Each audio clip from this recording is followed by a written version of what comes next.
Sorry, wrong list.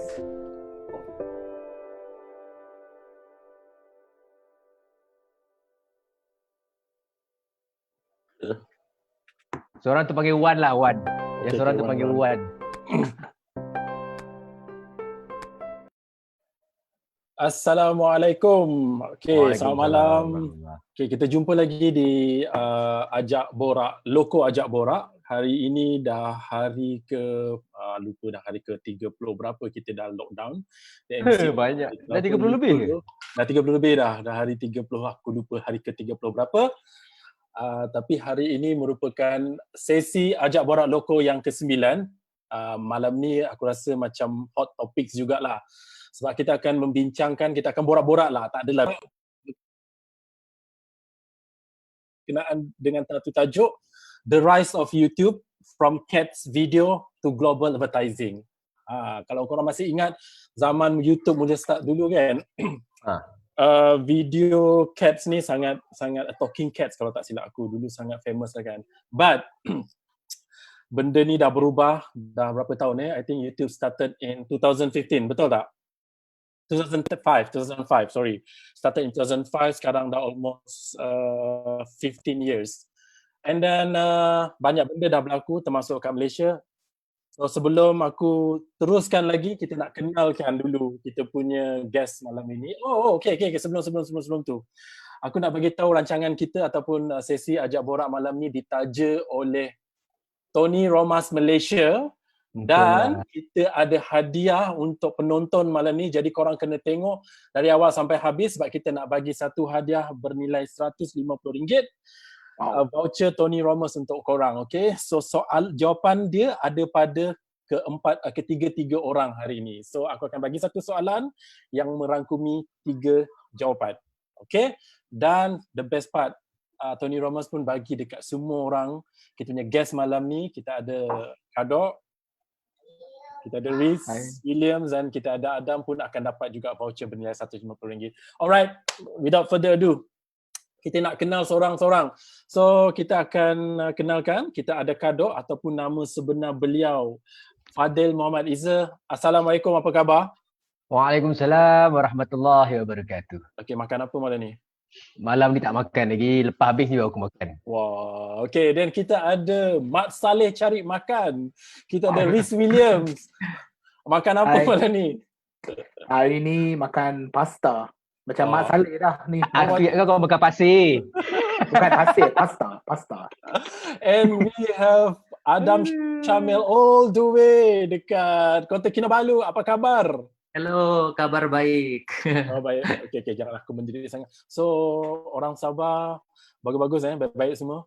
Semua bagus-bagus. Ada stres sikit lah sebab apalagi kan kena lanjut lagi ni PKP kan. Tapi untuk kebaikan kita bersama lah. Yalah, tapi bagus hari ni kita dah ada 3 hari penurunan hari ni ada 54 orang saja dijangkiti. So I think we are doing great in this PKP kan. Okay, alright. Sebelum kita nak borak lebih lanjut kan, aku nak baca sedikit fact lah tentang YouTube ni untuk bagi orang kat luar sana faham ataupun dia nak tahu sebenarnya apa situasi perkembangan YouTube dekat Malaysia. Ada satu research yang dijalankan oleh Kantar Malaysia. Dulu aku kerja kat company ni, aku buat research dulu. Okay, berkenaan dengan growing up YouTube dekat Malaysia. Okay, dia beritahu dekat Malaysia ni, no matter any stage of life, any walks of life, like 70% of Malaysian across these stages, across life stages are actually on YouTube daily. Setiap hari 70% orang Malaysia sebenarnya on YouTube. And then 4 out of 5 visit YouTube as the first stop apabila diorang nak cari anything videos. That's a good info kan? And then 91% says YouTube adalah banyak great content dekat YouTube. 91%. Meaning kan dekat Malaysia ni banyak konten-konten positif. Alright? And then 81% pula dia bagi tahu YouTube has high quality content. So we are in the good stage lah dekat Malaysia.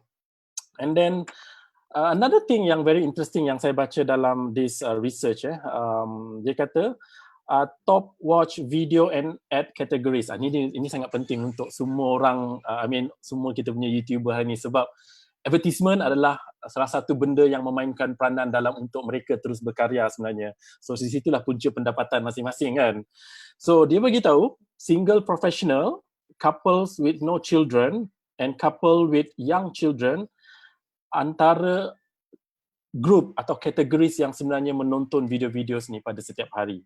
Okay, so bermaksud 70% feel better about advertisers dekat Malaysia. So meaning that sebenarnya banyak peluang yang boleh kita dapat daripada YouTube. Alright, my first questions untuk Kadok. Dan untuk semua dulu lah. Untuk semua. Okay. Nervous pula tau. Cuak. Everyone. Okay, kita jangan serius dulu. Soalan serius untuk Kadok ni kita tanya. Macam Astro Awani pula saya rasa. Okay. Tak ada, aku gurau je. Boleh je tanya. Okay. Everyone lah. Bila korang start jadi YouTuber? Kadok? Okay, aku start dulu Sebenarnya aku tak perasan pun aku start jadi, aku yang serius jadi YouTuber ni by the end of 2018. Tapi sebenarnya tanpa aku realise, aku dah post video dekat YouTube more than 10 years ago.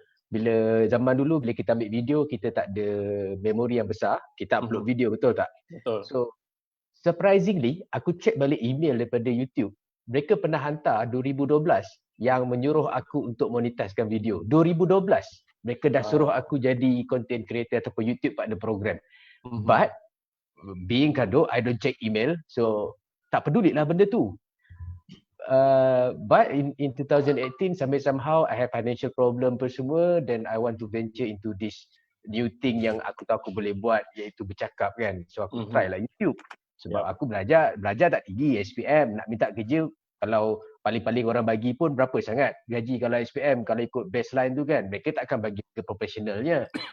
So aku realise aku memang tak boleh kerja dengan orang. So aku start buat YouTube yang seriusnya adalah pada Oktober 2018. Oktober 2018, baru setahun. Oktober 2018 tu maksudnya subscriber aku baru 10-20 orang macam tu lah. Sebab dulu bila aku post video tu memang ada orang subscribe, tapi don't bother pun. Ramai orang tanya, when people start become YouTube, actually bila kau ada akaun Gmail, kau sebenarnya dah boleh je start YouTube. Okay, so Kadok start YouTube, officially YouTube Oktober 2018. Okay, Riz. Betul.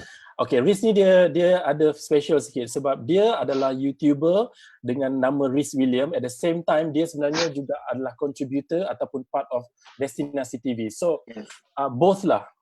Riz William sendiri bila you start join Destinasi TV? Okay, sebenarnya saya punya story lah lain sikit sebab sebenarnya tak start dengan YouTube.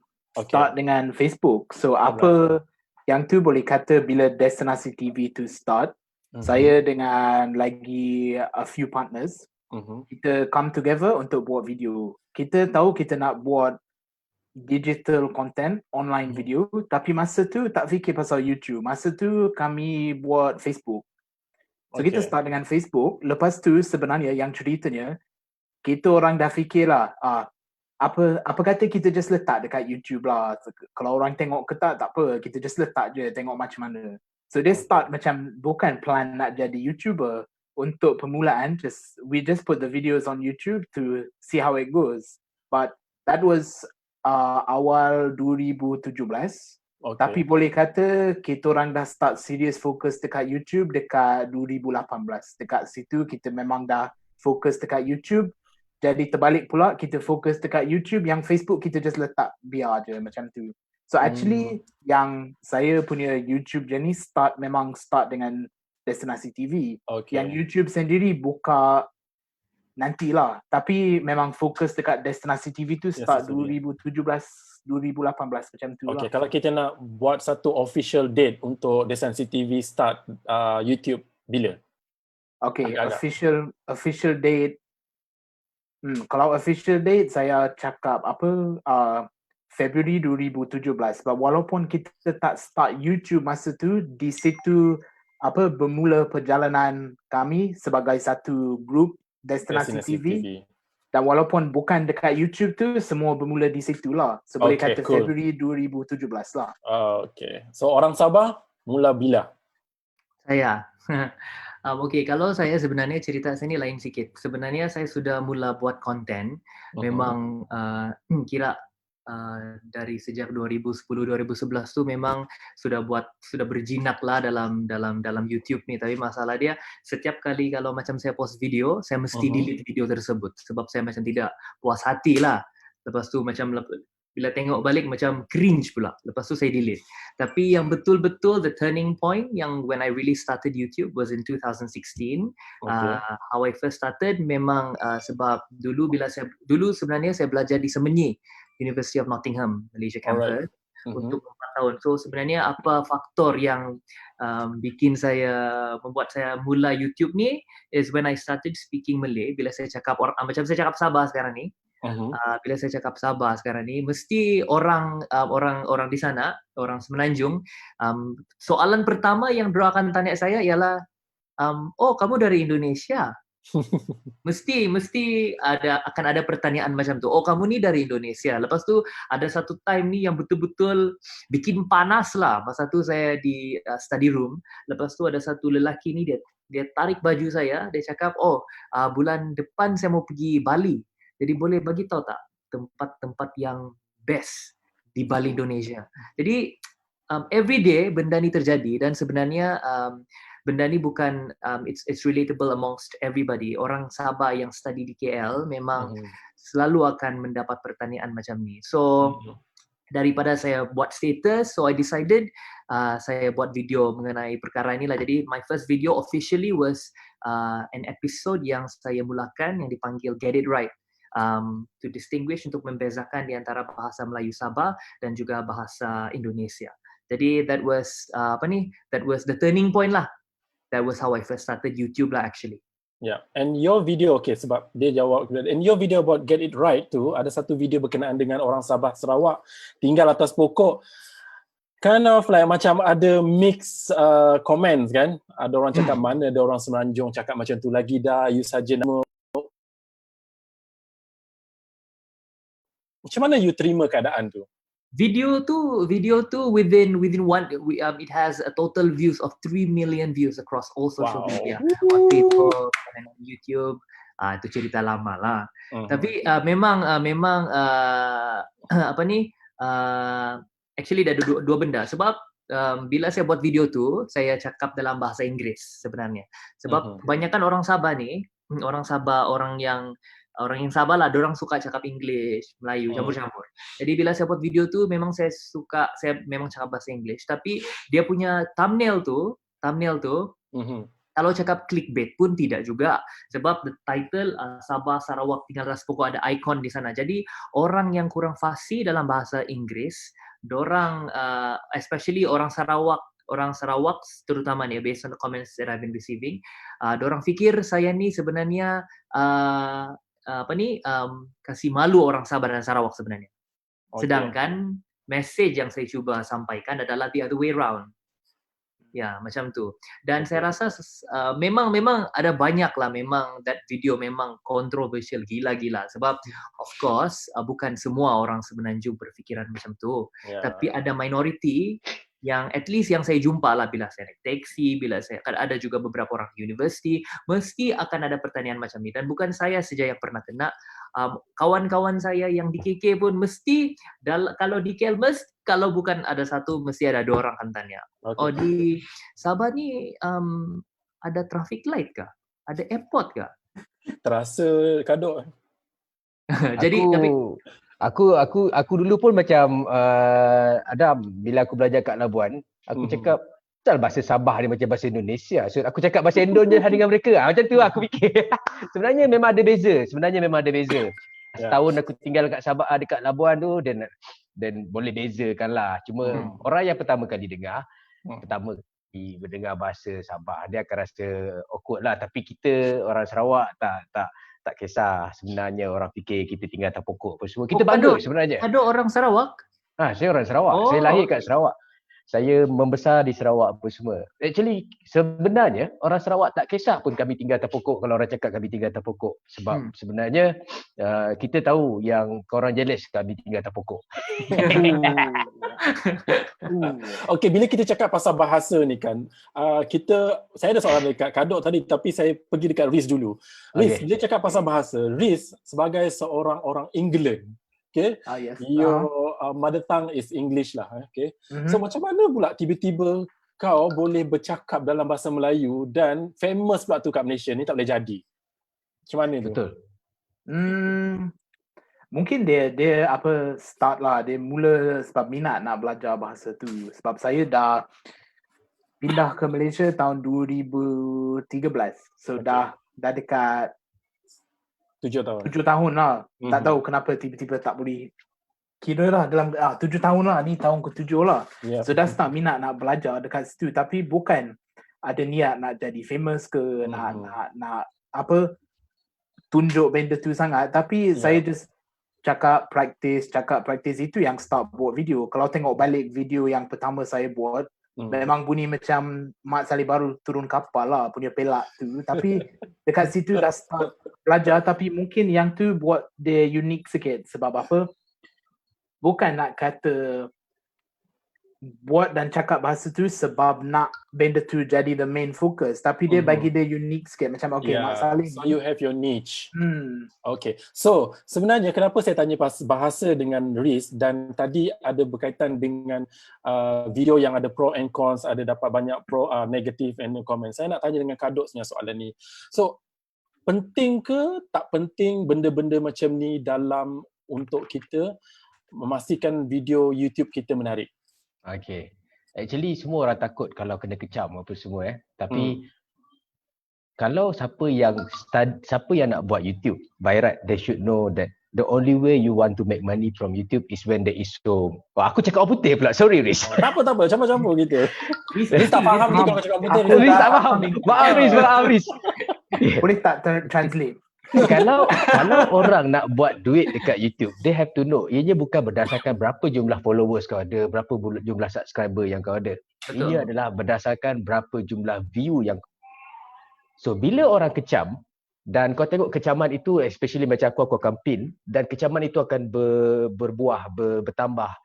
Bermaksud orang akan dapat notification, ada orang respon, ada orang reply ke apa semua. Nak tak nak, dia nak tengok balik komen dia ataupun respon orang, dia kena tengok balik video tu. So ianya telah daripada 1 kali view, kau dah jadi 2 kali view.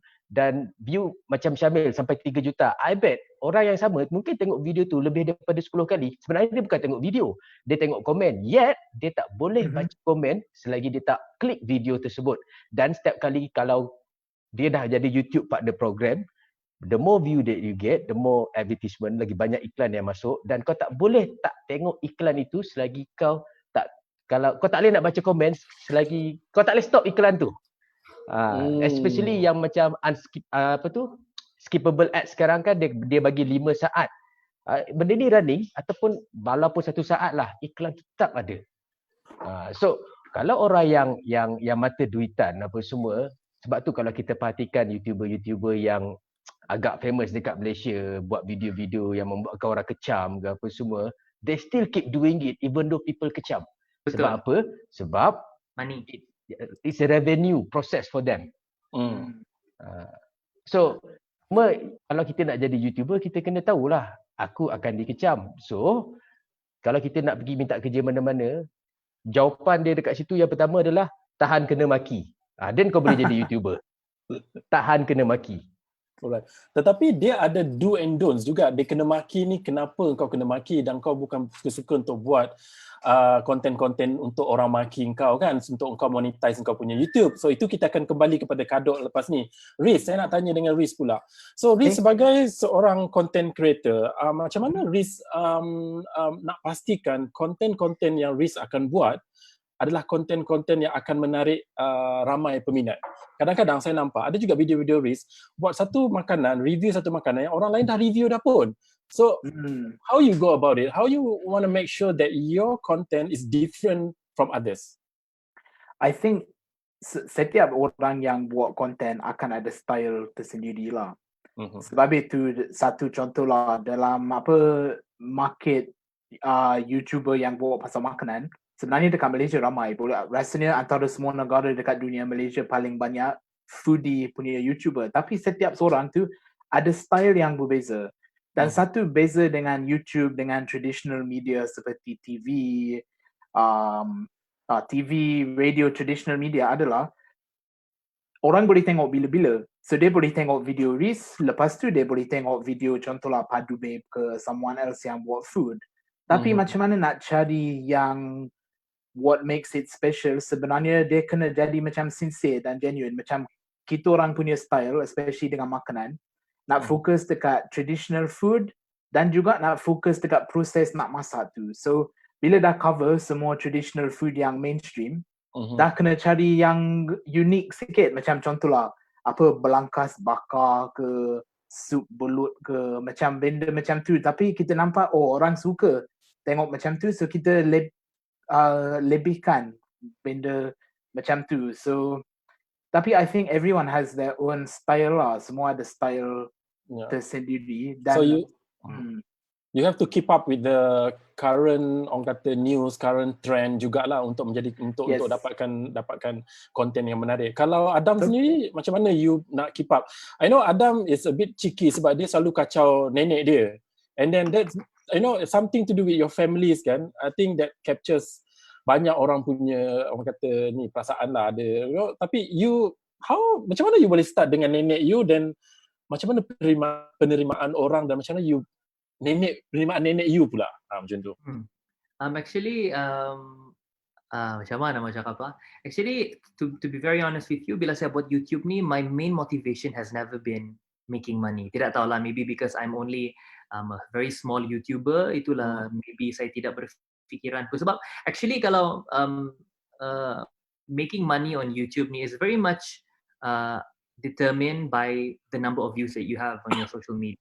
And so kadang-kadang bila honestly bila I buat video, of course kalau ada revenue it's a bonus, tapi I am not motivated by revenue. So the only reason why I like making content is because memang I'm passionate, memang saya suka buat video, memang I feel it's joy and fun and I'm very passionate about it. So macam yang when I first mula buat YouTube tu, I started off dengan benda-benda yang relatable to East Malaysian people. So I talk about macam perception, I talk about benda-benda yang orang bilang boleh berkait rapat dengan orang-orang Sabah lah. And then slowly I decided to spread my wings, So one day ni I decided to just ambil my phone and then buat video. My first video dengan my grandmother was in 2017. Buat video macam tu.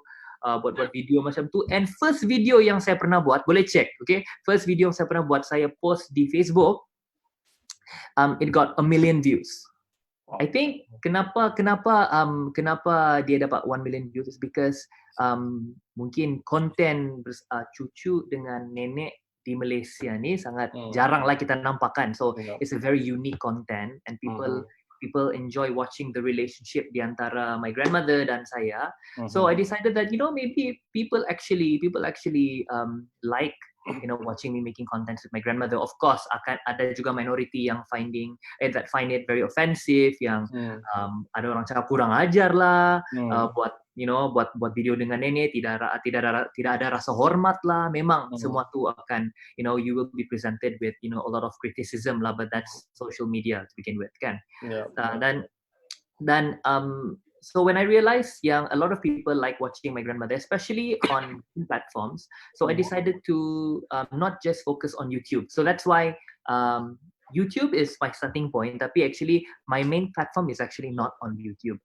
It's actually on Instagram and maybe second on Facebook. So to answer your question, how do I keep up? I just do things that makes me happy, yang mungkin orang suka tengok. It's the content that I make is very family oriented. I make videos with my mom, I make videos with my grandmother. Lepas tu kadang-kadang I do educational videos juga. You see? So I think at the end of the day, yang paling penting adalah anything that you do, it must be driven by passion. Yeah. Kalau macam Kadok sendiri tengok dengan ada Kadok, because Kadok is one of the YouTube punya coach ya. Dia mengajar banyak orang tentang YouTube, macam mana nak jadi YouTuber dan apa semua. Dan banyak soalan-soalan, kita nak tanya soalan-soalan ni banyak. But salah satu soalan yang saya rasa sangat common, macam mana nak jadi YouTube yang boleh monetize? Dia sebenarnya syarat untuk monetize tu terlalu senang. Korang tak, dia macam mana nak jadi YouTubers yang boleh monetize sebenarnya ialah korang boleh jadi apa sahaja sekalipun asalkan korang boleh dapatkan 1000 subscriber, 4000 jam tontonan dan tidak melanggar polisi YouTube. Maksudnya bila channel korang di-review oleh YouTube, korang layak dan korang boleh monetize. Actually terlalu senang. Alright. 1000 subscriber, 4000 jam tontonan, that is the requirement. Tapi bukan 1000 subscriber, 4000 jam tontonan dan channel anda tidak melanggar safety dan polisi daripada YouTube. Maksudnya kau dah cukup dalam masa 12 bulan terkini. So walaupun kau start 10 tahun lepas ke, dia kira yang 1000-4000 jam tu yang 12 bulan terkini. So dia unlimited punya tempoh. Orang risau sebab bila dia risau dia tak dapat dalam masa 12 bulan.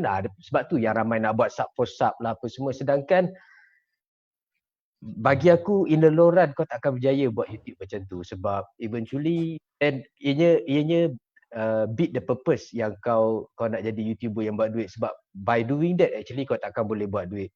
People won't watch your channel, people won't because they sub kau tapi dia tak pernah pun follow kau sebab dia suka kau. Dia follow kau sebab kau sub dia sub kau balik. So lepas tu dia tak pernah peduli pun pasal channel kau. Kau tak akan boleh buat duit pun. Okay. Secara ringkasnya kita punya niche untuk buat video tu dan kita kena passionate about apa yang kita nak buat dan continuously buat content lah kan. Yang berkaitan dengan niche apa semua untuk orang yang baru start, yes you have to have a niche. But there is no right or wrong way of saying that you have to have just only one niche apa semua. Sebab kalau kita tengok macam PewDiePie apa semua, dia tak buat satu niche, dia buat pelbagai konten. Kalau kita tengok Atta Halilintar, dia tak buat satu konten ni, dia buat pelbagai konten. Betul. But yang menghalang orang untuk berjaya adalah konsistensi.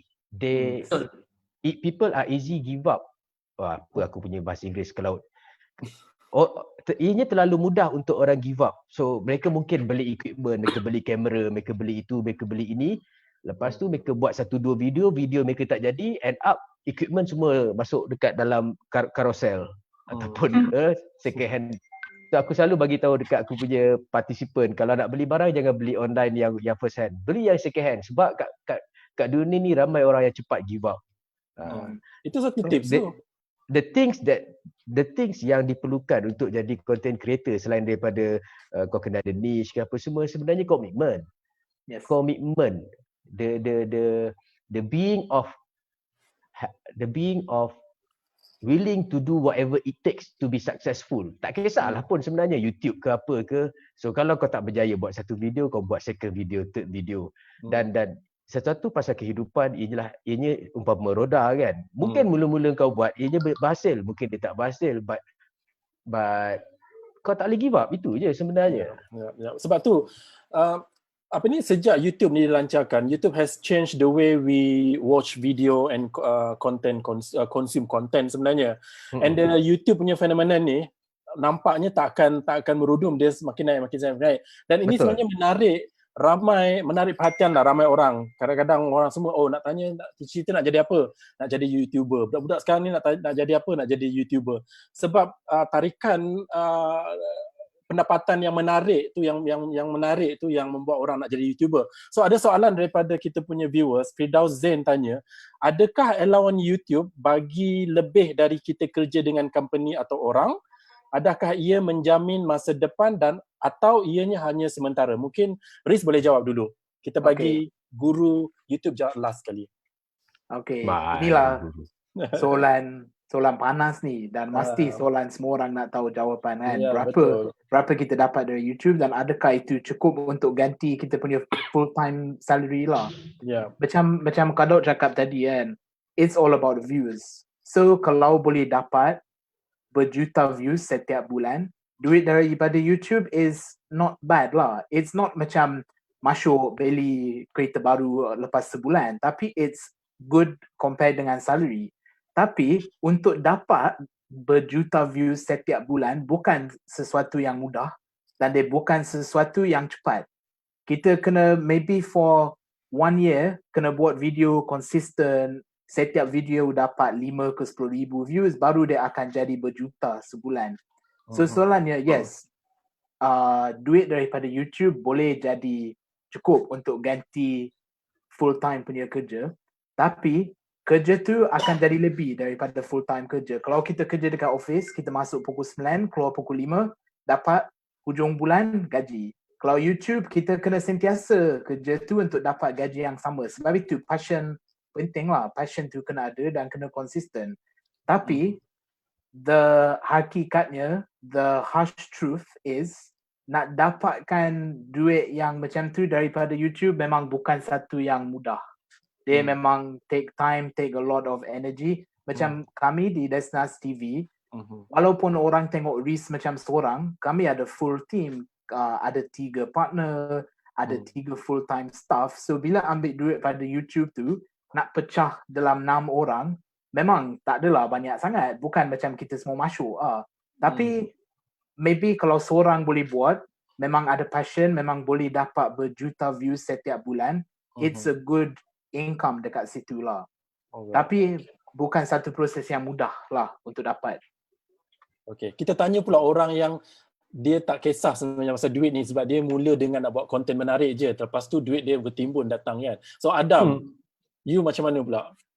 Okay, actually kalau you tanya saya, adakah YouTube ni boleh apalah, boleh macam can make you survive lah. The answer is yes and no, depending on the magnitude of engagement you have. Let's say kalau macam you, of course kalau you are a big YouTuber di Malaysia ni, of course should be no problem lah. Tapi if you look kalau macam on average, it's very challenging, but I didn't say no. But having said that, because I became a YouTuber, but I'd rather call myself a content creator lah, because I make contents across all social media platforms. Because of the fact that I'm a content creator, I get a lot of external jobs, external campaigns. So tidak semestinya dari YouTube saja. Untuk pengetahuan, all of you, I have been saya sudah buat menghasilkan kandungan video for the last 4 years, and after graduating, I am a full-time content creator, and I have been able to put food on the table. I've been able to buy my own car. I've been able to have my own studio out of my career as a content creator. Tapi bukan melalui penjanaan wang daripada YouTube sahaja, tapi daripada different opportunities. Sebab for me, kalau macam YouTube ni and other different social media platforms, kalau if you were to rely on dia punya source of income mainly through advertisement, it's going to be very very very challenging lah. Especially kalau macam Facebook, walaupun you ada berjuta-juta views, dia punya payment is actually not as great as people would think lah. You see? Tapi apa yang actually really that really gives you the income is actually through campaigns. Macam let's say you buat content, lepas tu ada satu brand ni macam Tony Roma nampak, wah, I really like this person, so kita nak sponsor dia buat few contents, kita bayar dia macam ni. So contoh dalam sebulan tu kita ada beberapa campaign. So I can honestly tell you, memang I've been able to live through my career as a content creator lah.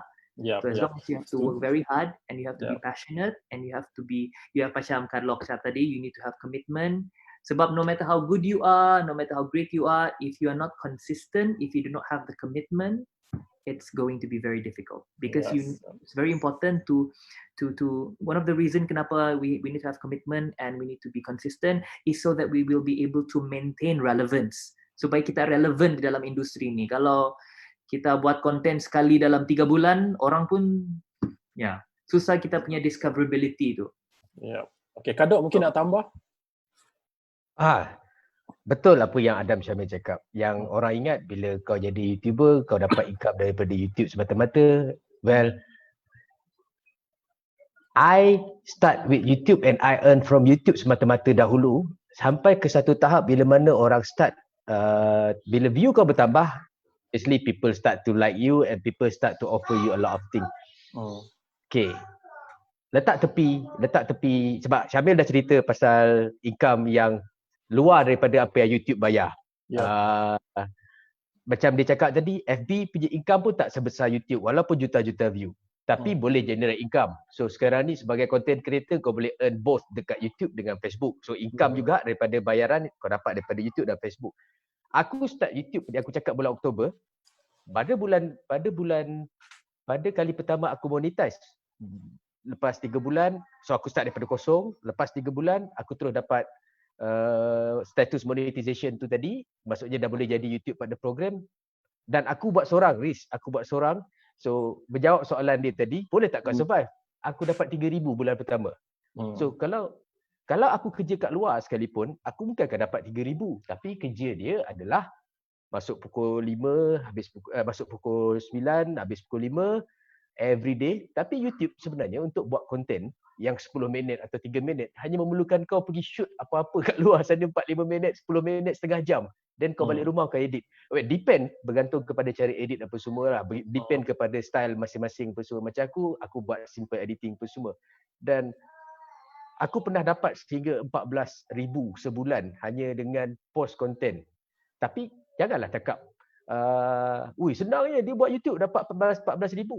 Soalan dia adalah, boleh tak kau buat kerja macam mana aku buat? Kerajinan kau pula macam mana? Komitmen kau sendiri pula macam mana? You can earn million of anything yang kau buat. Tak kisahlah YouTube ke apa semua, but are you willing to be out of the box? Are you willing to take risk? Are you willing to, macam aku sekarang, aku take risk. Aku buat video yang bukan berkaitan dengan kereta sebab priority aku dah berubah. View aku jatuh. Tapi walaupun view tu jatuh, sebab aku pernah buat konten yang banyak, so aku ada, orang kena faham yang bila kau post video kat YouTube, selagi ada orang tengok, selagi tu kau akan sentiasa dapat bayaran. So aku masihlah dapat bayaran walaupun video tu dia tengok yang 10 bulan punya video dulu, sampai sekarang masih dapat. Musim PKP ni aku langsung tak keluar rumah. So aku post video main game ke apa kat YouTube. Aku masih boleh generate walaupun 1,000 view sehari, 1,000 view sehari, tapi aku ada 30 video sebulan, aku masih boleh generate RM2,000. Soalan dia adalah, boleh tak kau hidup dengan RM2,000? Apakah pilihan yang kau ada? Macam aku, RM2,000, makan dengan anak bini apa semua, memang tak boleh buat apa lah. But I have that 2,000 instead of aku tak ada kerja. So kita nak pergi pada soalan daripada viewers. Siti Hamizah tanya, saya ejen property, boleh bagi idea dan tips untuk saya jadi YouTuber untuk hartanah saya? Apa konten yang sesuai ataupun video yang mungkin menarik untuk orang tengok? Tanya siapa? Siapa yang nak jawab dulu? Saya boleh masuk. Okay, Riz. Okay. Saya rasa dengan soalan macam ni, dia soalan bagus sebab orang dah fikir, dah kerja dalam industri ni, tapi macam mana boleh buat sesuatu yang beza dan buat konten dengan industri yang boleh kata tak adalah konten banyak sangat in terms of real estate semua. Tapi kami yang ada dekat sini mungkin kita tak boleh bagi terus buat konten macam ni. Sebab kita mungkin tak tahu pasal industri semua, tapi satu idea yang boleh buat, boleh tengok dekat negara lain, maybe dekat Europe, US semua, sebab dia punya YouTube tu boleh kata dia ada lagi lama YouTube dah jadi betul-betul mainstream dekat sana. Boleh ambil inspiration, dalam industri ni real estate semua, apa orang suka tengok dekat sana, dan ada ke benda macam tu dekat Malaysia. Bukan nak kata kita tiru, tapi kita ambil inspiration, sebab kalau kita boleh kata nak jadi pioneer dalam industri tu dekat Malaysia, kat mana kita nak cari inspiration tu? Faham? So maybe kita boleh tengok, dapat inspiration daripada negara lain yang apa dia orang buat yang popular dekat sana, macam mana kita boleh ubah sesuai untuk Malaysia lah. That would be my instant advice lah. Okay. So kalau Kadok? Bagi saya, kalau ditanya apakah konten yang dia nak buat, so dia nak bercakap pasal tanah, dia kena buatlah konten pasal tanah. Dia kena faham, bila kita nak serve a content, the idea is actually to serve people. Kalau apa yang kau cari dekat YouTube, maksudnya orang lain pun cari dekat YouTube. Jadi kau buatlah video yang kau rasa apa orang akan cari. Kalau kita takkan, macam Riz cakap, kita takkan tahu apakah konten yang terbaik untuk anda produce, but you know what are you good at. Setiap orang dia ada karakteristik masing-masing. Macam Riz cakap tadi, kita bukan nak meniru, kita bukan nak menipu ke apa semua. Orang lain dah buat, so takkan kita tak buat. Okay, kalau kita tengok macam aku start sebagai orang yang review kereta. Dekat Malaysia, berpuluh-puluh tahun, taklah berpuluh-puluh tahun, bertahun-tahun dah ada pun channel YouTube pasal kereta. Tak kisahlah bahasa Melayu ke bahasa Inggeris ke. But yet, I pun buat juga pasal kereta. Cumanya, bila kita buat konten yang kita nak buat, kita jangan jadi macam orang lain. Kita jadi diri kita. The best of us. The best of menampilkan yang terbaik dalam diri kita. Walaupun apa yang kita mungkin akan tampilkan tu taklah terbaik. But we try our best. The thing is, apa yang berlaku adalah lepas mereka buat yang terbaik, tak ada view. Apa mereka buat selepas tu? They give up. So, don't give up. You must keep doing it again and again and again and again sampai akhirnya you are the best. People akan cari engkau. Orang akan mulai percaya apa yang kau cakap walaupun sebenarnya apa yang kau cakap tu salah. Sebab apa? Sebab kau dah start jadi mahir dalam buat apa yang kau buat. Macam orang cakap mahir menggunakan komputer. Mula-mula mana kita pandai mahir menggunakan komputer. Mungkin pakai words ke tak reti, tapi bila hari-hari kau menghadap benda tu, lama-lama kau mahir. Macam Riz dia mother tongue dia English. Dia bukan mahir pun cakap bahasa Melayu, tapi sebab dia keep practicing. The word is practicing. Macam aku, walaupun aku post video-video aku tak best, tapi orang tak perasan sebenarnya apa yang aku buat adalah practicing. Main OBS apa semua. The word is, there is no such thing as a perfect things. Apa aku nak cakap kau tak akan dapat benda yang perfect dalam konten kau, but kadang-kadang konten yang tak perfect itulah yang sebenarnya yang membuatkan video kau menarik. Yes. Okay, as a content creator, daripada sudut korang ini, kalau korang nak buat kerja untuk klien yang di luar YouTube, YouTube is one of the thing that you akan dapat duit lah if you can monetize. But this is the things that say your YouTube channel dah boom, your YouTube channel dah, orang kata dah terkenal. So of course, dia macam stesen TV jugalah, katalah stesen TV A, dia ada rancangan yang popular. So advertisers akan masuk untuk untuk diiklankan dalam program 1 jam TV tu contohnya kan. Sama juga macam YouTube. Now, what is this is for everybody. What is your KPI? Okay, viewers, content quality, and how you measure success in terms of delivering a good content to your client. Ni pun soalan panas sikit juga ni. Kalau klien tanya. How do you measure KPI? Actually, I'm not too sure if this is relatable to Riz and Kado and even to you, Shamsul. Yes, but I realize sometimes, maybe not all the time, if we really put our heart and soul into a content, we really if there's such a word, professionalize, kasih cantik betul tu editing, kasih betul-betul memang industry standard. Normally, it doesn't get great engagement for apparently for some reason. But versus you buat video yang bodoh-bodoh, you buat video bodoh-bodoh, you spend like not as much time as you were to invest on yang you buat initially tu, the video gets viral. So I think at the end of the day, how I were to measure success is really dependent on my client. Let's say, what does my client want? Does my client want a professional video quality who does not care about the number of views, or what are they looking for? They're looking for a content that has a viral factor and that goes viral, but is not necessarily a professional video. So actually, the answer to your question is very multifaceted. Bukan. There is no one answer to your question. So, but personally, for me, a video that is successful, unfortunately, adalah berdasarkan what I feel, macam my emotion. Macam sebagai contoh, I made a video about education a few months ago, and that video I remember I invested so much time into After Effects, kasih api-api belakang tu, macam saya tengok pun macam punya cantik editing saya. Tapi bila saya post on YouTube, the engagement and the outcome was not as expected lah.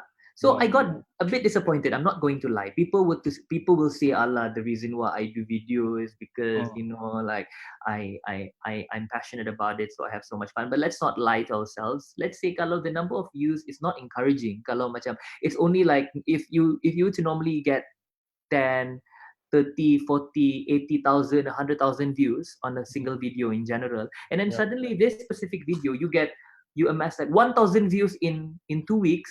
It can be very discouraging. Jika dibandingkan dengan video yang saya buat, yang video yang gila-gila lah, sebab dia ada viral factor, kan you create like sort of a hype. You incorporate comedy and humor into your video, and it gets really viral.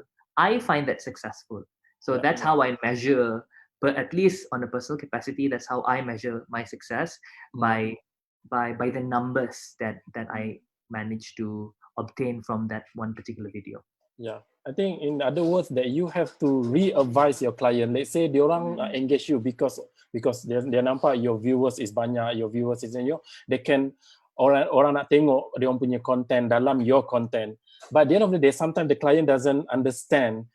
People watch your video because you, and then suddenly they nak ubah your character into something else. Right. So you have to advise balik your client. Say, bagi tahu dia, if you nak this kind of content you nak, my viewers will be dropped because this is not me. Yes. Is it this is the things that you nak bagi tahu dekat orang dekat luar sana yang nak jadi ni dekat client? Well, advising is one thing, but the demand from your client is also another thing. Let's say if your client wants you to create you can't be telling your customer, because at the end of the day you are the service provider. Client come up to you and they want to engage you because they like you as an individual. But I have to argue, but not every client sometimes understand why they need to post, why they need to engage you. So don't you think it's your responsibility to teach your client, look, this is what I've been doing. Well, the fact that they are already engaging with me is already a testament to their inclination, to their interest towards me as an individual. So mungkin they engage with me because they probably like my character, they probably like me. So most of the time the clients that I come across with, they know my style. So they will give me the liberty to propose, okay, this is what I'm going to do. So of course, in between, as a client, dorang pun have a right to say, oh, maybe you can do a little bit here, a bit tweaking here, tweaking there. So that is my case lah. Yeah, I mean, we have to meet in between lah. We have to give and take lah, of course. Kadok pula, macam you salah seorang yang memang you have your own niche. At the same time, you pun as a YouTuber, YouTube punya coach. How do you deal with this situation? Selalunya klien kalau jumpa aku, dia dah tahu lah, Kadok, nah, ni duit, kau buat video macam ni. As long as kau buat video pasal aku ke, pasal bisnes aku ke, carry on. Bestnya klien macam tu. They know because kalau mereka nak video yang macam Adam Syamil cakap tadi, video yang edited gempak, maksudnya kau nak buat video korporat. Mana ada orang tengok video korporat? Kalau video korporat selalunya yang tengoknya orang dalam korporat tu sendiri. Kalau ada 100 view atau kalau ada 10 view, 9 view tu adalah yang edit tu tadi. 1 view yang orang lain. Nobody gonna watch. The only reason they hire influencer is that they want the followers yang ada, yang influencer tu bawa. So the price would be based on berapa banyak influencer orang tu ada, but not about but of course sudah tentu kita akan tanya, out of courtesy kita akan tanya nak buat konten yang macam mana, and then kalau kita dapat buat, kita bagi tahu. Kalau dia nak apa yang dia nak, tak dapat buat, kita bagilah. Okay, kalau saya buat macam ni ke macam mana ke apa semua, but in any job yang aku ambil, aku akan terus bagi tahu, in anything that I do, there will always be a risk. Risk dia simple je. Mungkin ada view, mungkin tak ada view. Okay. As simple as that. Because tak semua content yang, sebab kita kena tahu, bila orang tengok video, dia akan cari benda yang dia nak. Dia bukan, kalau macam let's say produk itu orang tak cari, payahlah kita nak paksa orang tengok. But kita boleh, sebab tu kadang-kadang apa orang buat, dia buat macam brand placement. Kita buat apa kita buat, it's just that ada brand placement. Macam ni, Licky Molly contohnya. It's it's something that orang akan aware without you make a content about it pun boleh juga macam tu. So sebenarnya benda ni dia ada macam pelbagai cara. Macam sekarang Tony Romas. Kita bukan bercakap pasal Tony Romas tapi orang tahu sponsored by Tony Romas. So and they're willing to pay apa semua. Time it is really kadang-kadang ianya sesuatu yang macam out of the box punya. Kadang-kadang mereka cakap kau pakai kereta aku je. Asal kau pakai kereta aku je. Kau duit semua aku bagi apa semua. Ada. Macam tu punya klien pun ada.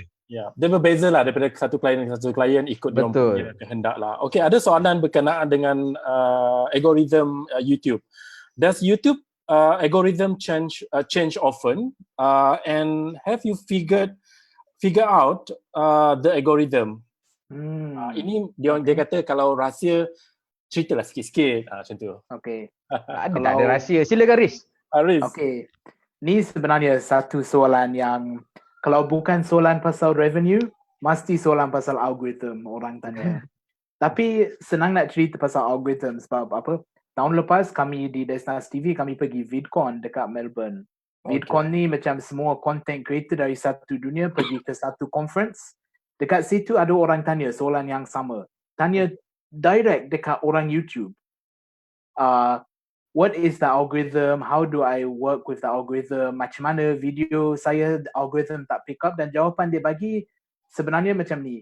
If you make good content yang you suka, you ada passion, you optimize sikit thumbnail, title, semua. Jangan buat bodoh-bodoh lah. Tapi tak perlu perfect.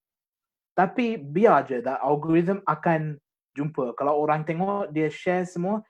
Kalau kita terlalu fikir pasal algorithm nak buat keyword macam mana, thumbnail macam mana, title macam mana, kita try to game the system, we are not making content yang kita suka, kita passion dan kita boleh sustain.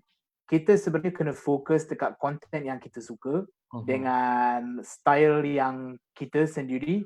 Algorithm tu sebenarnya less than 10% yang kita kena risau. Sebab tak ada jawapan untuk soalan tu. Yang memang tak boleh bagi tips apa-apa, memang fokus at good content yang you suka, yang you memang rasa seronok gila bila buat.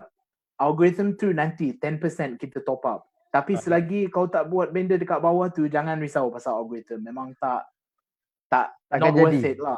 Takkan jadi lah. Maksudnya jangan risau pasal algorithm as for now. So buatlah konten yang menarik dulu. Yes, for now. Silakan. Orang sibuk pasal algorithm sebenarnya. Algorithm tu the last thing that you want to think of. Actually it's all about content pun sebenarnya. Kau buatlah video macam mana pun, kau tukar tajuk pun tak kisah. Kalau video tu gempak, tajuk tu tak ada kaitan pun tak apa. Tak ada kaitan ke apa. Kadang-kadang orang nak buat clickbait. Tapi orang kena faham juga algorithm YouTube berkaitan dengan clickbait. Kalau banyak sangat orang klik video kau, lepas tu banyak sangat keluar. Itulah algorithm Banyak sangat orang klik video kau, tapi dalam masa yang cepat dia keluar balik, video kau pun tak akan ada impression. So to talk about algorithm apa semua, you have to understand the analytic apa semua. So betul lah apa Riz cakap sebenarnya. And then algoritma berubah-ubah. Algoritma YouTube ni berubah-ubah. Dia punya monetization ke, dia punya click through rate ke, dia punya carian ke apa semua berubah-ubah. Sebab apa yang orang cari pun berubah-ubah.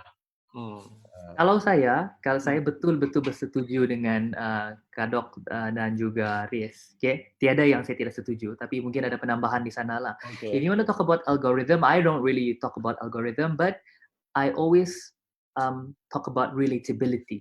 Let's say if I make a content, I will ask myself, saya akan tanya dengan diri saya lah, will people watch this?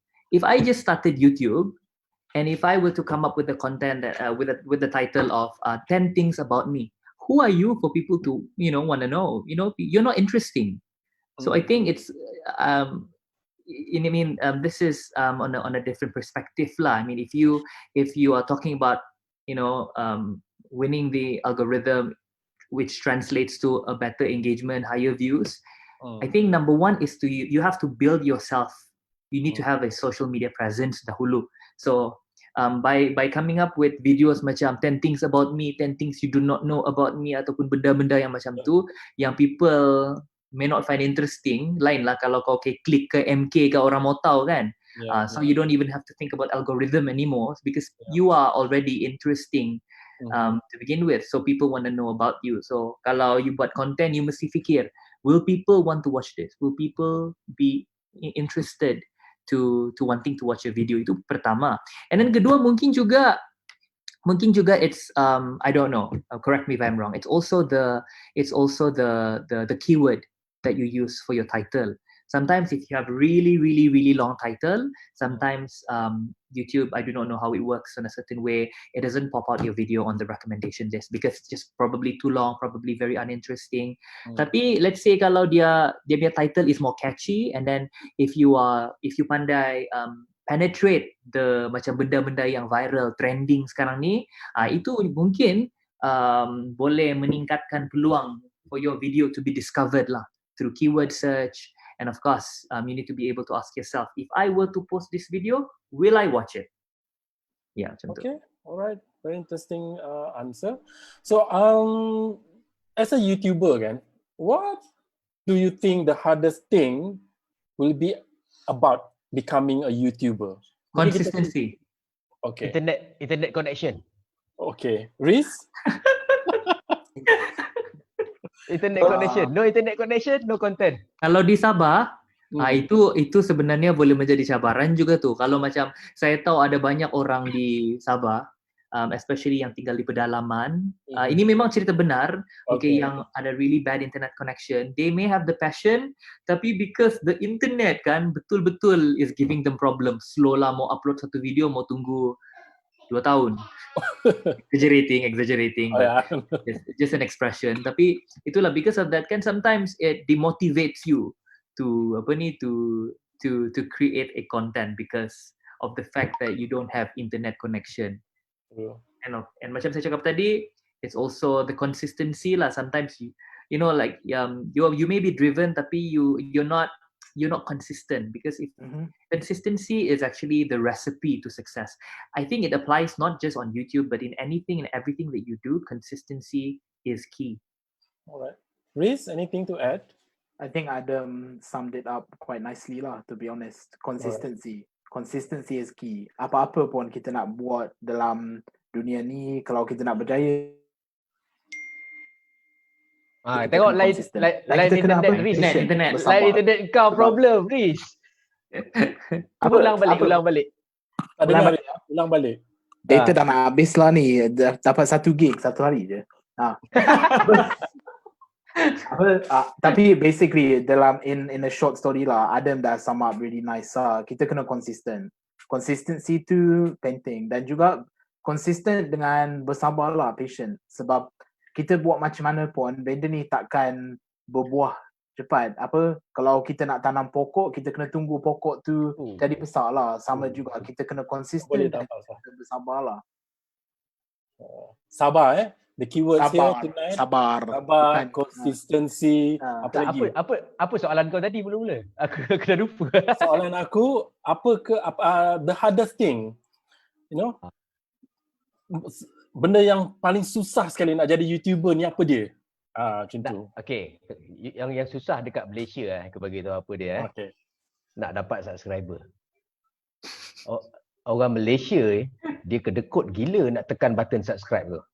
Kau buatlah video gempak macam mana lah, kau buatlah video yang sempoi macam mana, kau buatlah, kau takkan dapat subscriber tu kalau mereka tak nak tekan walaupun gratis. Itu je yang susah. Sebab kalau kau dapat banyak subscriber, kau buatlah video apa pun, semua orang akan suka tengok apa semua. But sebenarnya, hakikatnya, orang ingat senang nak jadi YouTuber, nak dapat 1000 subscriber tu pun orang sanggup sap-posap. Sebab apa mereka tahu? Sampai macam tu sekali nak payah nak dapat subscriber. Betul tak, Riz? Orang sini jual mahal sikit lah. Orang sini jual mahal. Kalau dekat UK tak macam ni, betul tak? Bukan nak kata orang sana subscribe cepat sangat, tapi nampak dekat sini hari tu kita orang tengok video, something like 84% orang yang tengok tak subscribe. Lepas tu kita just minta, okay, kalau tengok video, subscribe lah. Lepas tu orang komen, aku selalu tengok video Riz, tak pernah fikir pun nak subscribe. Macam exactly.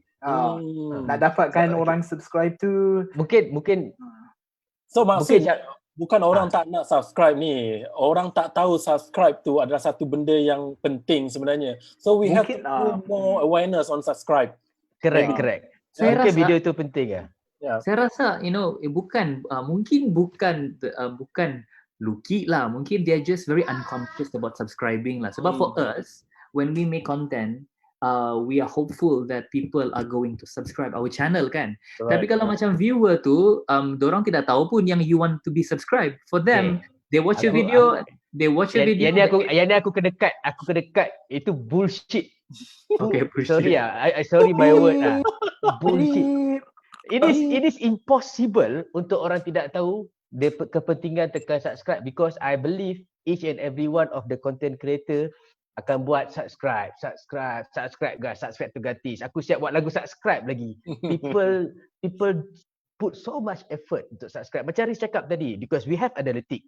We see macam bulan ni kita tengok yang tengok video kita tu, let's say 100%. Daripada 100% saya tengok tu, yang menonton mungkin 10% yang subscribe. Lagi 90% tu dia tengok video kita tapi dia tak subscribe. Dan lagi best, kita ada analytic untuk tengok yang kadang-kadang mereka tengok sampai 3-4 kali pun video kita. But yet 90% tak subscribe semua. Ini average 90%. Mostly macam tu lah yang berlaku dekat Malaysia. Kebanyakannya dalam kalau siapa-siapa jadi content creator, mereka boleh check jumlah subscriber mereka. Daripada jumlah penonton yang menonton tu, jumlah yang subscribe tu hanyalah 10% daripada keseluruhan yang menonton channel dia. Jap. Saya pun mau cut kalok sekejap. Okay. Apa yang kau cakap bullshit tadi, apa yang kau tidak setuju dengan saya? Mana satu? Bukan aku tak setuju dengan kau. Aku cuma cakap yang bahagian orang tak aware pasal kelebihan subscribe tu. Okay. Itu saja. Okay. Sebab memang saya bersetuju pun. Memang saya setuju dengan you. Tapi what I'm trying to say here is, bila orang tengok video, diorang very unconscious mau subscribe. Very macam they don't find it macam, for us, it's important for them to subscribe. But for them, it's just one of the many videos that they watch on a daily basis. So that's why I think one of the things that we need to work as content creators to get people to subscribe to our channel is by educating them. And educating comes in many different forms. Macam saya, let's say kan kalau YouTube ni sekarang kalau at the end of the video kita boleh letak kita punya icon kan. Yeah. Tapi some people they were to go to the extra mile, like myself. I would make a video for the last 20 seconds kan. We'll say, hi everybody, my name is Adam Shamil. Okay, sebelum korang pergi, jangan lupa tekan bulat ni untuk subscribe to my channel. So walaupun sudah ada video macam tu, masih juga susah untuk orang subscribe. Because honestly, number one is they are probably unconscious, and before that comes in, they have already exited the video, and probably number two, they just don't care lah. Sebab tu sebenarnya tadi yang Adam Syamil tak perasan aku tengah educate, sebab tu aku cakap terus. It's just that my way of education is different. Okay. I just bring being blah dan semua. Tak apa Haris aku tak apa, korang gaduh sama sendirilah. Ni tapi kita orang luar tak boleh campur tangan dah. Ya. Ajar macam tu. Tapi memang ada orang dekat viewers kita cakap, mungkin you guys boleh start educate Malaysian to subscribe, sebab korang orang-orang famous semua ni, orang tengok video korang. So mungkin YouTubers baru ni, dia orang perlukan, orang kata sedikit lah kelebihan korang ni yang berjuta-juta subscribers ni, boleh tolong buat some video educate all Malaysian. Apakah kepentingan YouTube tu? Bukan hanya sebenarnya untuk YouTuber tau. Kalau katalah you minat Adam Syamil for instance, tapi you selalu miss video-video terbaru dengan dia, you have to tekan loceng kan? Tekan loceng button, so you get notified every time dia buat video baru. So this is the things mungkin lah, I think this is a very good orang kata insight yang kita boleh dapat pada malam ni kan. So maybe you guys can do something lah. One of the viewers pun cakap, okay nak start buat video pasal educate people lah on subscribe. I just hope that YouTube kan, dia boleh macam they would be able to improve the system. Sebab sekarang ni tidak tahu, kalau dulu macam okay, kalau sekarang ni walaupun you sudah subscribe orang tu, tapi kadang-kadang you're not notified tau. So sometimes I just wish that YouTube come up with this mechanism di mana once you subscribe, it means that you have also turned on the notification post. Because when you are subscribed to someone kan, it naturally means that you are interested to watching more videos from them. So I just hope because sudah minta subscribe sudah benda yang susah, takkan mau minta lagi tolong turn on post notification tu. So I just hope that they just kasih satu benda dorang tekan terus kena subscribe dan juga kena turn on post notification. Okay, bila kita cakap pasal subscribe, banyak do and don't sebenarnya dalam nak jadi YouTuber ataupun berkenaan dengan YouTube ni. Kita akan mungkin ada kelas sesi lain dengan Kadok pasal macam mana nak jadi YouTuber ni, Kadok. Kita cerita semua kat sini nanti tak best lah pula kan. Hari ni kita nak santai sikit, kita nak tahu overall tentang macam mana YouTube ni boleh membantu bukan saja orang ramai di luar sana untuk dapatkan konten-konten yang menarik, tetapi juga bagaimana brands ataupun orang kata clients dekat luar sana boleh mendapat manfaat daripada konten-konten creator. Itu yang kita nak bincangkan pada hari ini. Kerana kita membincangkan tentang potential ataupun potensi global advertising daripada brands yang ada kat luar sana. It's not just for the YouTubers, yes, but it's also for the viewers. So talking about that kan, macam mana each and every one of you memastikan you guys consistent untuk dapat clients di luar daripada YouTube? Adam. Sorry, repeat the question. Okay, my question is, macam mana you nak consistent untuk mendapat orang kata perhatian daripada brands dekat luar sana that you can do something for them. Okay. You can get content for them. Okay, of course, definitely the first thing that client, because I've been working with quite a number of clients already over the last couple of years, and I'm very grateful that they are very keen to work with me. Thank you so much, those of you, you know who you are. So I think one of the most important fundamental when a client chooses a creator is definitely number one, this person will bring engagement to their product lah. Of course, things like the number of followers, the number of engagement, that is definitely taken into account. Tapi what I realize as well, saya juga ada banyak, I know a lot of people, I'm not going to mention their name individually, tapi I know a lot of people who have so many followers, so great engagement, tapi they are lacking of affiliation ataupun not many brands who are willing to work with this person. So maybe it being viral is not good enough. You also need to have some sort of a quality as a creator. Yes. I don't know. That's very it's a very subjective opinion. It could probably for example, I would want to work with Riz because I feel that he's one of the most unique creators in Malaysia. Like you don't know anybody who is from the UK and who is capable of speaking Malay. So I think that is a uniqueness of a character that he possesses.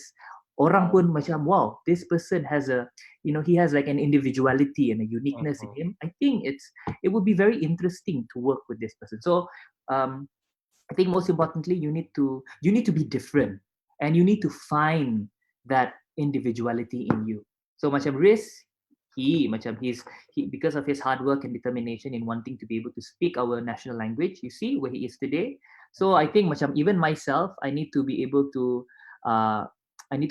find my individuality so that client would want to work with me. And it is especially difficult, lebih susah, and it's an open secret. Kalau orang-orang macam kami ni dari Sabah terutamanya yang cakap begini, kadang-kadang susah betul for us to connect with clients from West Malaysia, because I don't know, maybe Kadok boleh, I don't know, maybe you can relate, maybe you cannot, tapi macam Kadok when you speak you have that Semenanjung accent kan, tapi kalau saya cakap Sabah macam begini, so kalau macam klien boleh ada kalau kau boleh kan, klien ada ni persepsi bila kita cakap macam begini, I don't know, somehow they feel that we are itu kalau kau tanya aku, itu limited self belief. It's a self belief. Macam Riz, dia tak pun cakap English kat Malaysia, dia cakap bahasa Melayu. Maybe if you think that that's things that actually yang melimitkan kau, then maybe you can speak bahasa Melayu bukan baku lah. Cakap bahasa Melayu yang bukan slang Sabah. I know. Kami.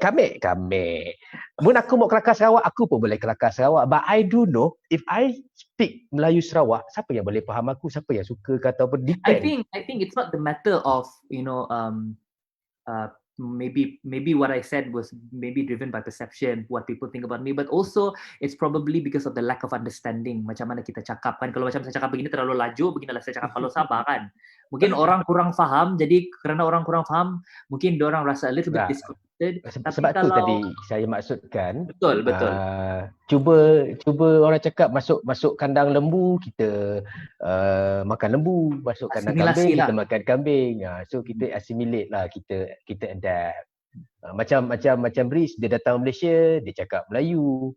So that's why people like him like that. So I think maybe create a new belief. Don't stick with certain belief yang doesn't work for you. Macam tu je. Ya. Tapi Riz, sebab bila Riz mula datang Malaysia, dia datang sebab dia datang melancong, and then dia fall in love with Malaysia. And I think tak terfikir pun dia nak buat, because saya pernah borak dengan dia, tak terfikir pun nak jadi YouTuber sekarang ni, nak jadi famous macam ni.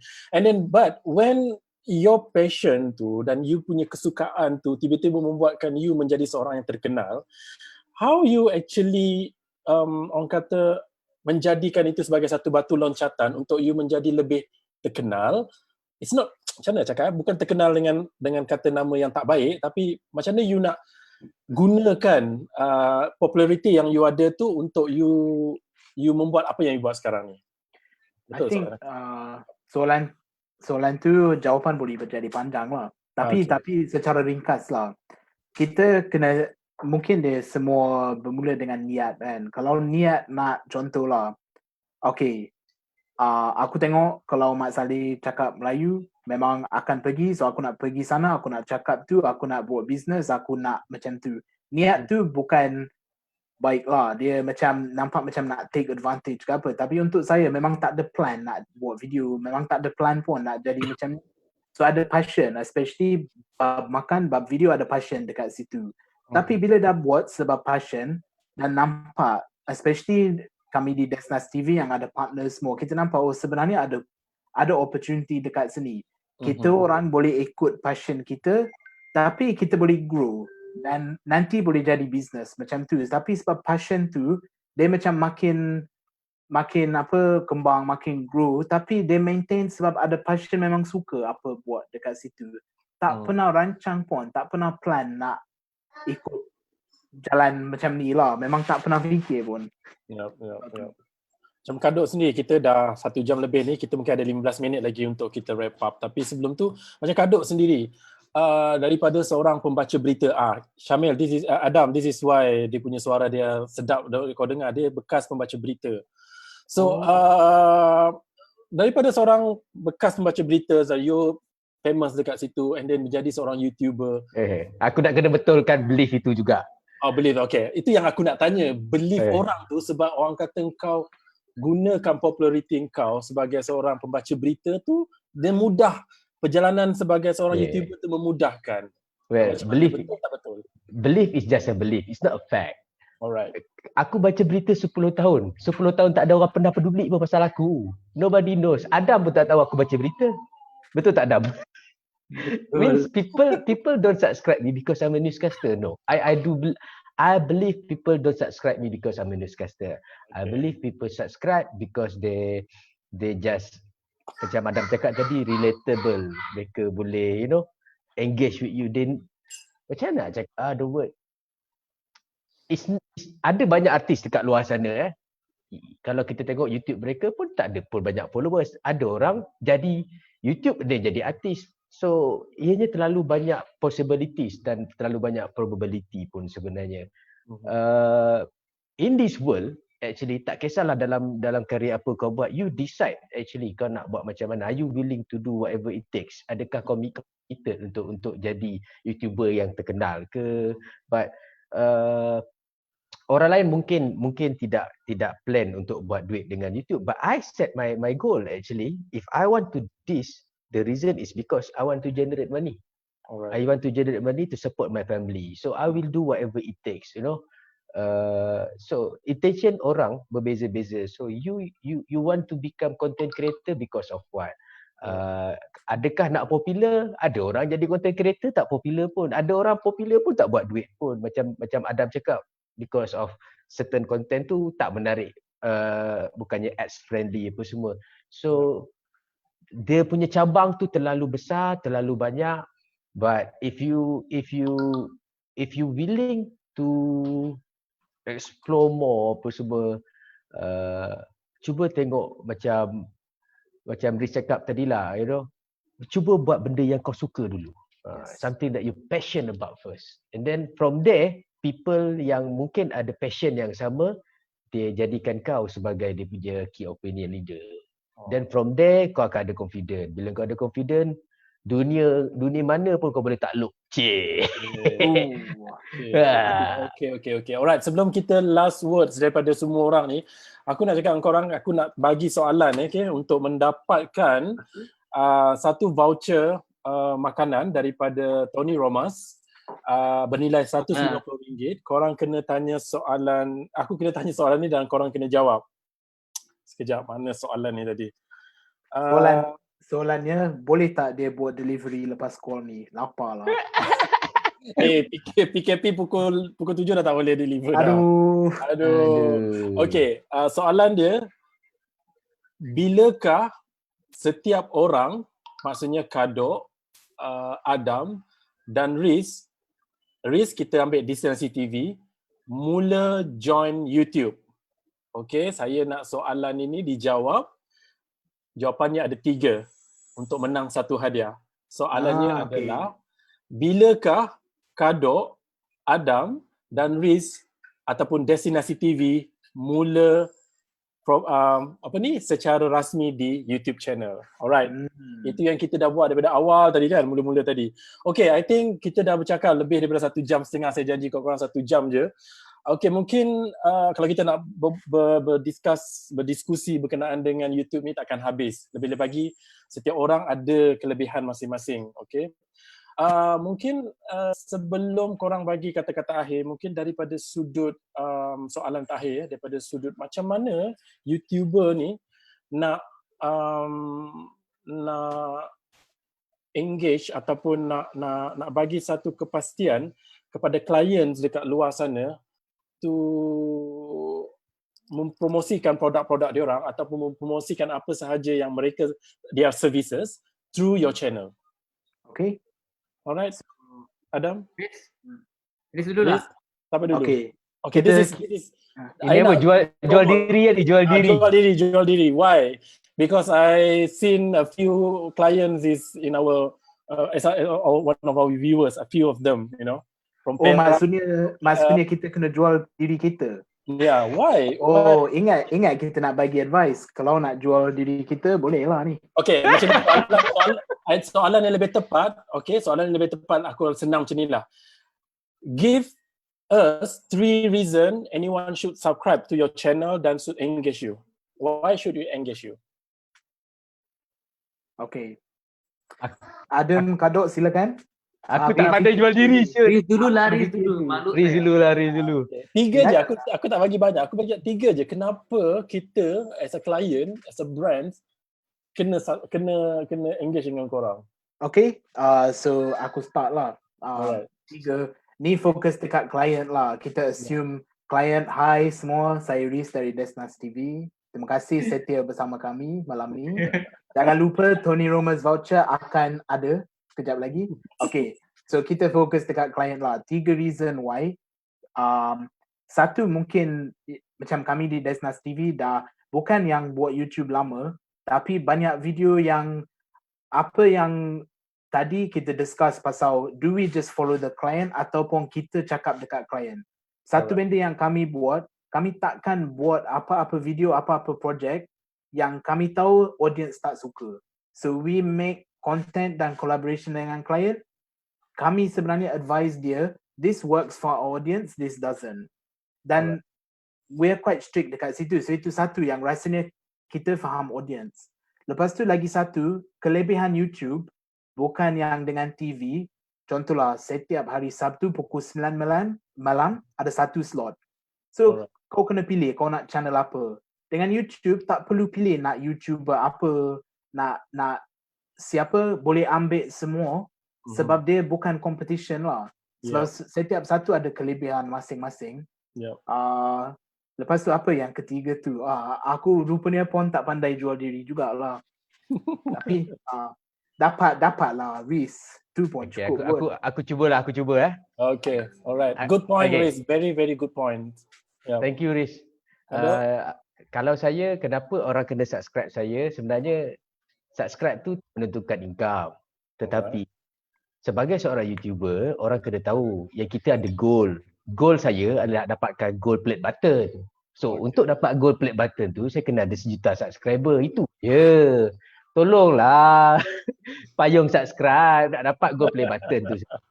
Itu je. Yang kedua, kenapa anda boleh bekerjasama dengan saya untuk konten? Kerana satu, macam Samil cakap ke tadi, dia kata suara saya sedap. Tak adalah gurau saja. Basically, konten saya memang santai, sesantai-santainya, dan saya cuba nak buat konten itu yang memang sebab saya start daripada orang susah ke apa semua. So saya suka meletakkan diri saya sebagai orang yang curiosity itu, yang nak buat benda itu. Contoh macam kereta kan. Wah, kereta ni berapa harga, berapa bulan. So I put myself as the person yang macam yang bercita-cita besar itu, yang dia punya curiosity tu macam mana. Saya selalu meletakkan diri saya sebagai orang itu yang how to say this word yang akan menonton video. Kalau aku nak tengok video, aku nak cari video macam tu. Macam itulah aku buat. Dan yang ketiga, kerana racun itu benar. Okay, alright. Kebetulan Kadok ada sebut berkenaan dengan dia nak 1 juta subscriber untuk dapat recognition daripada YouTube kan. Ada soalan berkenaan dengan tu sebenarnya. Saya scroll balik, tadi saya terlupa. Soalan dia, sebenarnya aku tengok soalan tu, yang aku jawab. Okay. So mungkin dia mungkin setiap orang ni boleh jawab. Dia tanya, kita tahu YouTuber akan dapat YouTube plug bila mencecah angka 1 juta. Betul? Apa dapat tetamu tentang pengiktirafan yang diberikan oleh YouTube ni?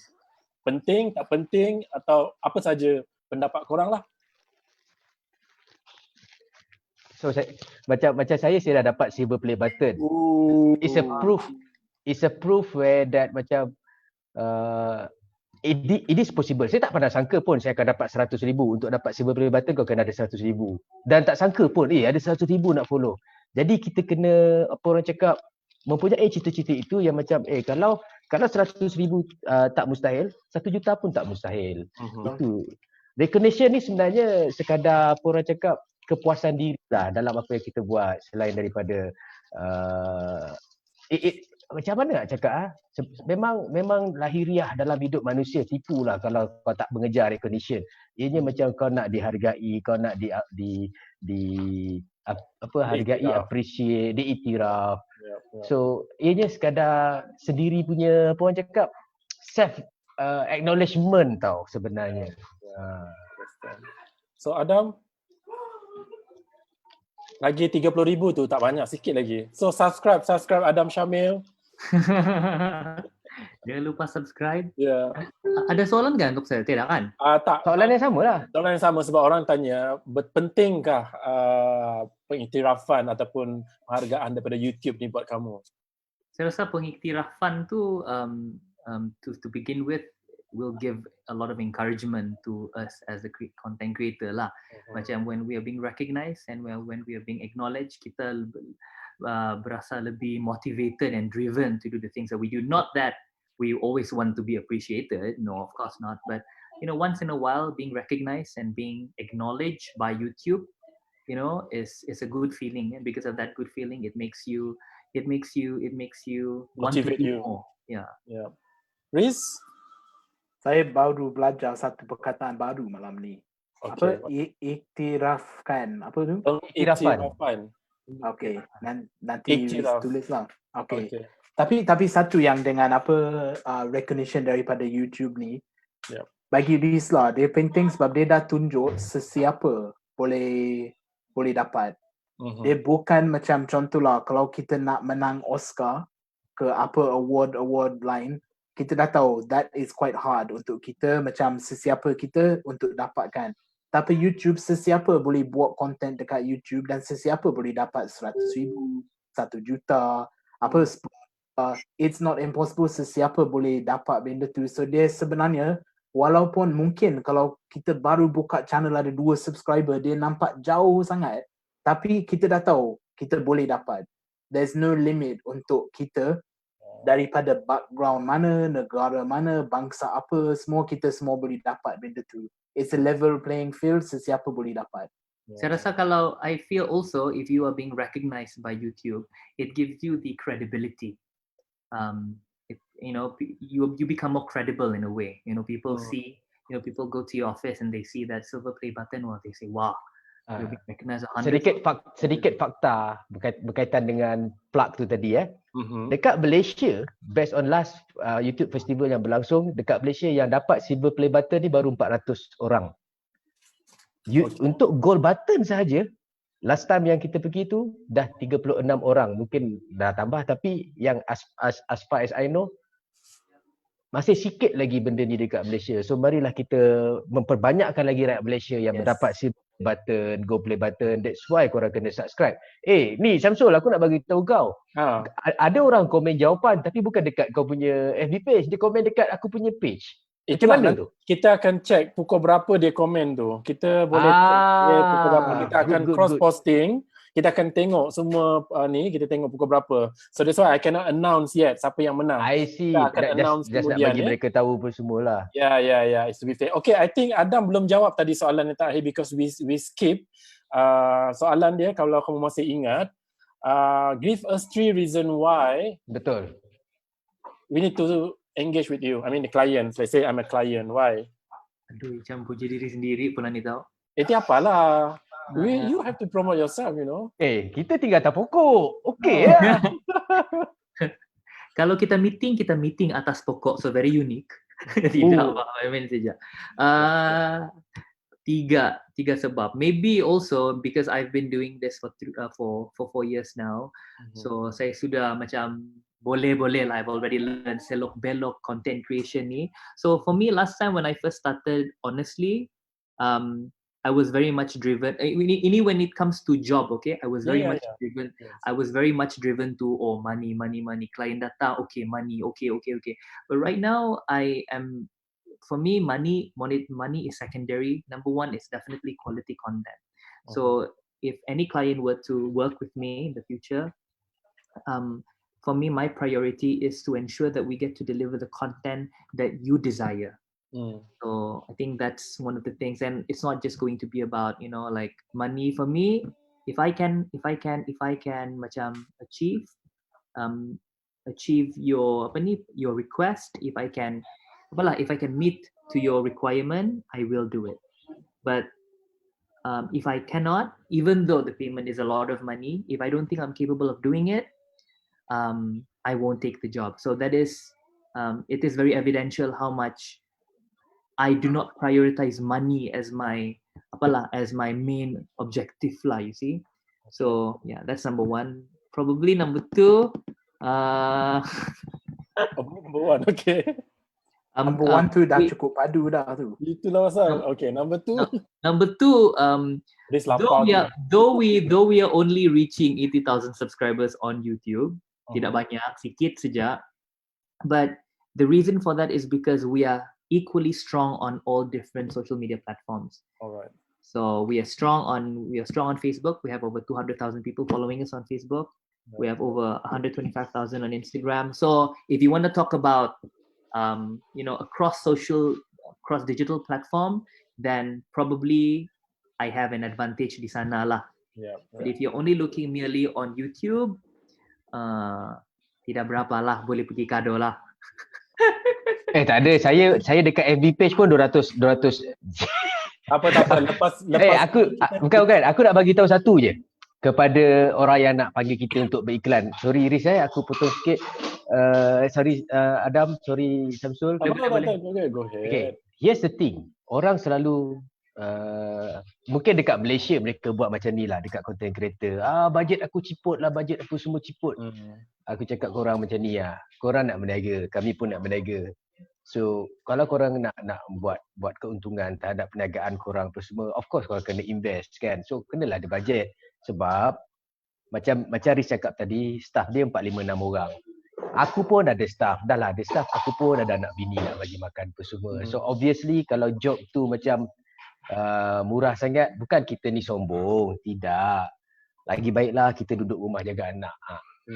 The point yang aku nak cakap dekat sini adalah there is no such thing as a free lunch. Kita nak tolong orang, tapi orang pun kena faham situasi yang kau nak buat video yang nak banyak view lah, nak itulah, lepas tu selalu macam minta nego ke apa, sampai ke tahap macam kalau ikut ke hati macam duduk rumah lagi bagus. Macam tu lah, bukan nak sombong, tidak macam tu, tak. But macam Riz cakap tadi kan, kita ada komitmen, kita ada staff kita pun ada komitmen masing-masing. So bayarlah lebih, tak apa. InsyaAllah the more you pay, the more reason for us to work hard for the video. Confirmnya. Tidak, betul tak Riz? Kita nak cari apa ni, boleh summarize macam point dari kita semua kot. Kita semua nak cari win-win. Kita nak client win dan kita juga sebagai content creator nak win. Betul. Dan it only works kalau dua-dua win. Kalau ada satu lose, macam Adam cakap kan, kalau client tak dapat apa dia nak, kita pun tak rasa win tu. Betul. Menang orang lain lose kan. Tapi kalau kita win-win, kita happy, client happy, memang ngama, memang cantik lah tu. And I just hope, and also just to bagi additional point di sana, I just hope that when client engage with us, macam they understand that this is also kita punya punca rezeki, periuk nasi. So I hope they do not undervalue. I hope they don't go, Allah buatlah bagi bajet kita sikit je. Allah. Ataupun you tolonglah nanti we bagi you banyak job lagi. That kind of mentality. So I hope client will not undervalue us and would appreciate us as professional content creators. Maksudnya we need each other lah kan in this line. Of course. Alright, sekali lagi saya nak ucapkan terima kasih pada semua. Sebelum tu saya nak ucapkan terima kasih first and foremost to Tony Romas kerana belanja kita malam ni untuk semua saya tidak tahu kalau saya dapat makan ataupun tidak, tapi saya boleh request Tony Romas hantar ke rumah tak? Boleh. Nanti besok aku call Pak Cik Saleh Harun, nama dia one of the best PR ataupun sales manager for many brands dekat Malaysia. He been working with few brands. Aku nak jadi macam Riz. Aku nak review dia punya apa yang dia hantar tu, nanti aku akan pasang video, kita rekod. Khas untuk Tony Romas. Jun, boleh. So jangan lupa Tony Romas ada buat stay at home meals yang dia orang dah start 15 of April baru ni. So korang boleh order through online, GrabFood, Foodpanda apa semua. And currently dia orang ada 30% discount. Okay, sekarang ni dia orang tengah buat discount sebab dia orang baru je launch this stay at home meals. So jangan lupa untuk just pergi dekat dia orang punya social media and order lah online, okay? And thank you so much for each and every one of you. Kita janji 1 jam. It's been like I've taken almost 1.5 hours of your time, valuable times during this weekend. Sono. Okay, last words from ada lagi. Last sekali from Riz. Kata-kata akhir kan. Kata-kata hikmat. Satu, just nak cakap lah pada sesiapa yang tengok ni yang mungkin dah start YouTube ataupun teringin nak start semua, ingat yang benda-benda yang kita cakap tadi pasal kena ada passion, kena konsisten dan kena bersabar lah.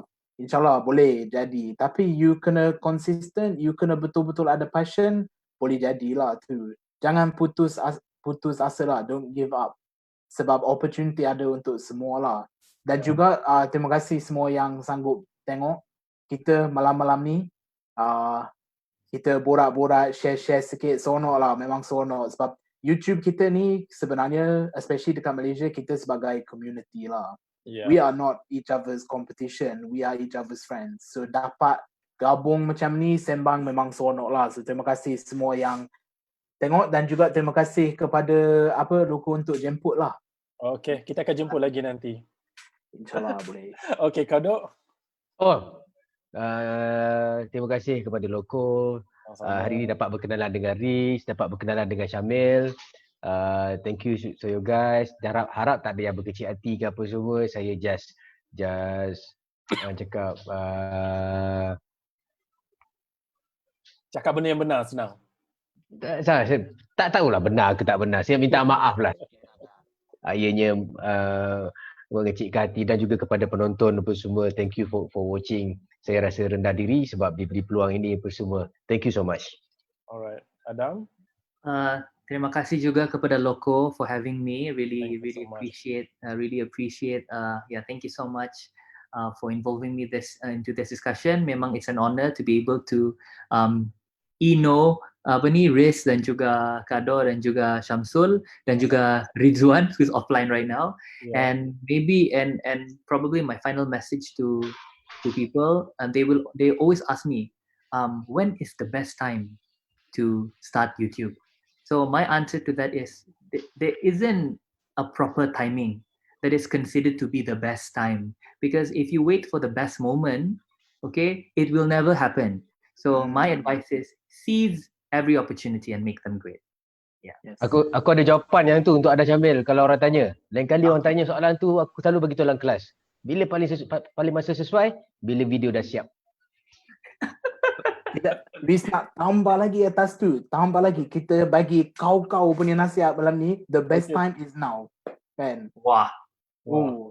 Macam, Ya, betul. Kita dah banyak dapat tips daripada 3 orang yang hebat hari ni daripada berbagai latar belakang. So betul Riz kata the best time is now. So korang dapat all the tips yang apa korang dapat malam ni, start do some videos, post dan minta 3 orang ni Belakang. jadi first subscriber korang, okay? Aku nak tukar latar belakang. Jadi apabila kita sudah apabila kita sudah work really hard, kita banyak duit, kita boleh live guna Zoom di belakang pantai tau. Yeah. Oh wow, Riz. Bukan apa, duduk rumah kan. Nasib baik rumah tepi pantai lah. Tengok tu. Bukan semua boleh pergi tepi pantai with the click of a button tau. Alright, thank you so much guys. Okay, on behalf of Loko and our sponsor for tonight, Tony Romas, kita nak ucapkan ribuan terima kasih kepada each and every one of you for such short notice, and you guys are able to accept my invitation. Then I hope all the viewers dapat banyak faedah, manfaat dan tips daripada all our guests tonight. And if you guys have anything you want us to borak-borak in our next Ajak Borak, so don't forget to just letakkan apa-apa saja di komen sana, anything yang korang rasa topik yang patut kami borakkan. So we will try to jadikan Ajak Borak tu untuk kita sama-sama mendapat manfaat daripadanya. Alright, and then I think with that, thank you so much and good night. Thank you. Bye-bye, Riz. Bye, Kado. Bye semua. Good night. Aku tengah follow Loko. Okay. Yes. Follow Loko.